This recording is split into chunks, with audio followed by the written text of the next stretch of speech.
Hujambo na uwarigani mtazamaji wa The Rain Media, tunahakikisha kuwa tunakuhabarisha kutoka ndani na nje ya mipaka ya Tanzania.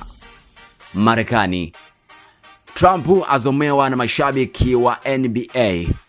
Rais wa Marekani Donald Trump amezomewa na baadhi ya mashabiki wakati wa mechi ya tatu ya fainali za NBA iliyochezwa katika ukumbi wa Madison Square Garden mjini New York. Tukio hilo lililotokea Jumatatu jioni baada ya picha yake kuonekana kwenye skrini kubwa ya uwanja wakati wa kuimbwa kwa wimbo wa taifa Marekani, ambapo mashabiki wengine waliotoa sauti za kumzomea huku wengine wakimshangilia. Uwepo wa Trump katika mchezo huo ulisababisha kuimarishwa kwa ulinzi, hali iliyowalazimu mashabiki wengi kusubiri kwa saa kadhaa kwenye mstari mrefu kabla ya kuingia ukumbini. Trump aliandamana na mjukuu wake Kyle Trump, mmiliki wa New York Knicks, James Dolan, pamoja na baadhi ya maafisa wa juu wa utawala wake.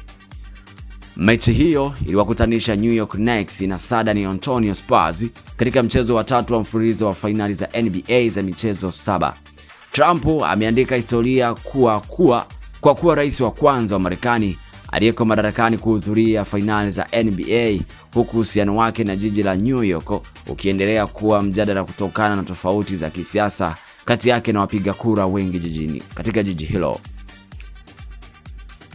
Endelea kuwa nasi The Rain Media kwa taarifa mbalimbali kutoka ndani na nje ya mipaka ya Tanzania, na utazidi kuwa kwanza kupata habari zetu kibonyeza alama ya kengele. Hii ni The Rain Media.